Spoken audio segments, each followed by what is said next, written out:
Assalamualaikum warahmatullahi wabarakatuh.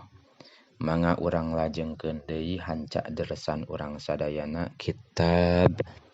Sanusi karangan Sayyid Muhammad bin Yusuf As-Sanusi halaman 42.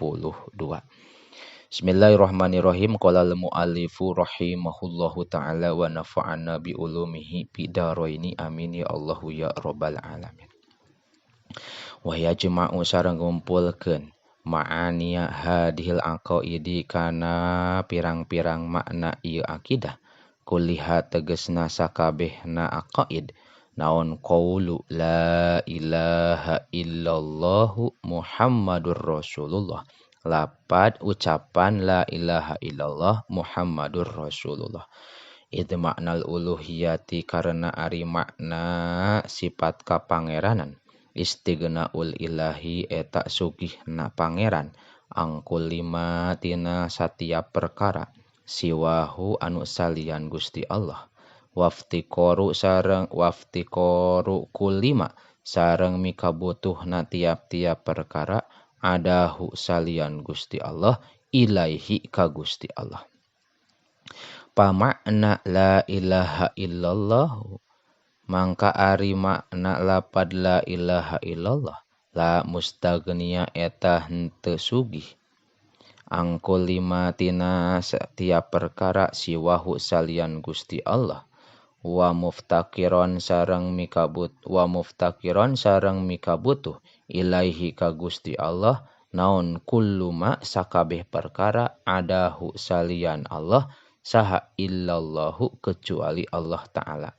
Amma istighna'uhu anapun ari sugihna Allah Jalla maha agung Allah wa azza sareng maha mulia Allah angkul lima tina tiap-tiap perkara siwahu salian Allah bahwa mangka eta ari itu istighna yujibu ngawajibkeun itu istighna lahu ta'ala ka Gusti Allah Ta'ala al wujuda kana sifat wujud hartosna aya wal kidama sareng kana sifat kidam hartosna teu aya mimitina wal baqa'a sareng kana sifat baqa hartosna teu aya tungtungna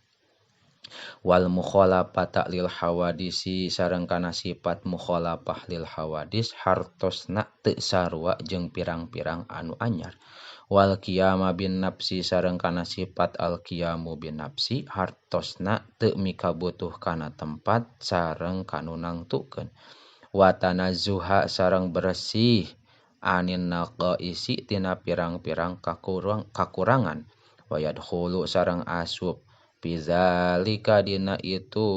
anu dicarioskeun naon wujubu sam'i wajibna sifat sama lahu ta'ala ka Gusti Allah Ta'ala wal basori sareng sifat basor hartosna ningali wal kalami sareng sifat kalam hartosna ngadauh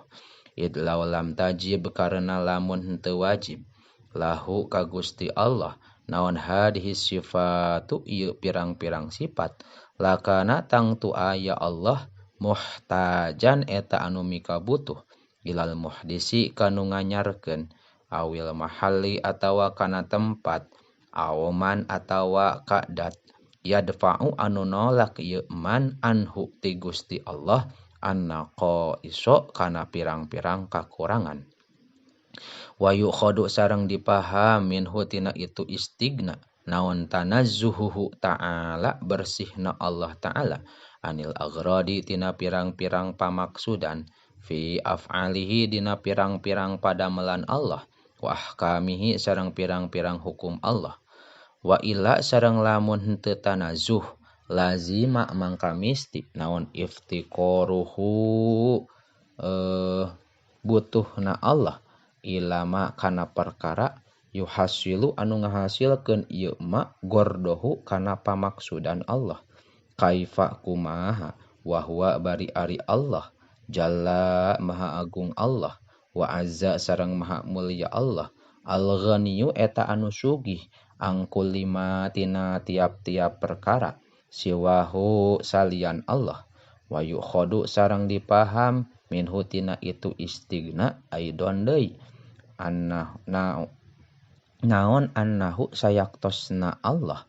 La yajibu eta henteu wajib. Naon annahu sayaktosna kalakuan sareng tingkah. La yajibu eta henteu wajib alaihi ta'ala ka Gusti Allah ta'ala. Naon fi'lu syai'in midamal hiji perkara. Minal mumkinati tina pirang-pirang anu mungkin. Wala sareng henteu wajib naon tarkuhu tinggalna itu mungkin atawa syai'. Illa wajaba karena lamun wajib alaihi ta'ala ka Gusti Allah ta'ala. Naon syai'un hiji perkara minha tina itu mumkinat aklan cek akal kasawabi saperti ganjaran masalan umpamana lakana tangtu aya Allah tajalla maha agung Allah wa azza sareng maha mulia Allah muftakiron eta anu mika butuh ila zalika syai'i kana itu perkara liyatakamala supaya sampurna bihi ku itu syai' naon gorduhu pamaksudan Allah idla yajibu karena henteu wajib bihaqihi ta'ala di hakna Allah ta'ala naon illama kecuali perkara wa ari itu emak teh kamalun eta kasampurnaan lahu ka Gusti Allah.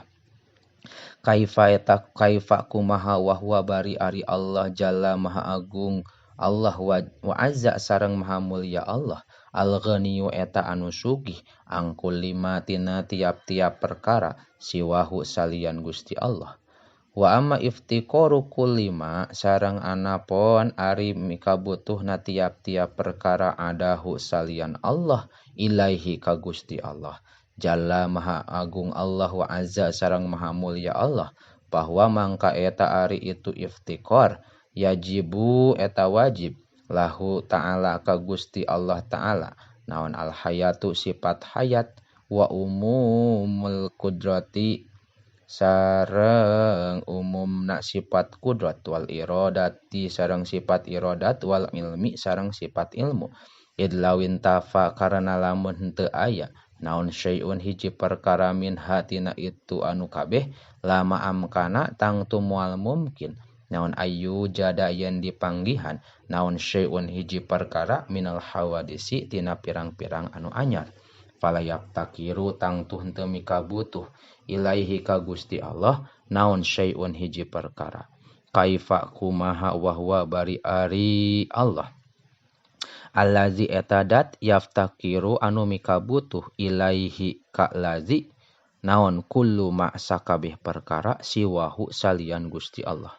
wa yujibu sareng ngawajibkeun lahu ta'ala ka Gusti Allah ta'ala aidon deui al wahdaniyata kana sifat wahdaniyat idlau kana karena lamun aya ma'ahu eta tetep sarta Allah sahasanin anu kadua bil uluhiyati dina sifat kapangeranan lama iftaqoro tangtu moal mikabutuh ilaihi ka Gusti Allah naon syai'un hiji perkara liluzumi ajzihima karena misti apesna itu sanin hina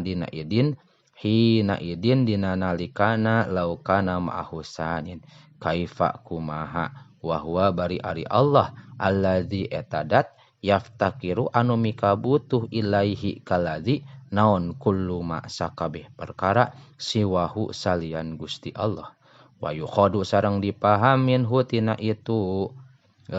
iftikor aidon deui naon hudusul alami anyarna alam biasarihi ku sakabehna alam idlau kana karena lamun aya naon syai'un hiji perkara min huti itu alam qadiman eta anu heubeul lakana tangtu aya naon dalika syai'u itu perkara teh mustaghniyan eta anu sugih anhu ta'ala ti Gusti Allah ta'ala wahwa kaifa kumaha wahwa bari ari Allah allazi etadat yajibu anu wajib naon ayaftakiru yen mikabutuh ilaihi kaladzi naon kullu ma sakabeh perkara siwahu salian Gusti Allah sakitu heula wallahu a'lam bissawab.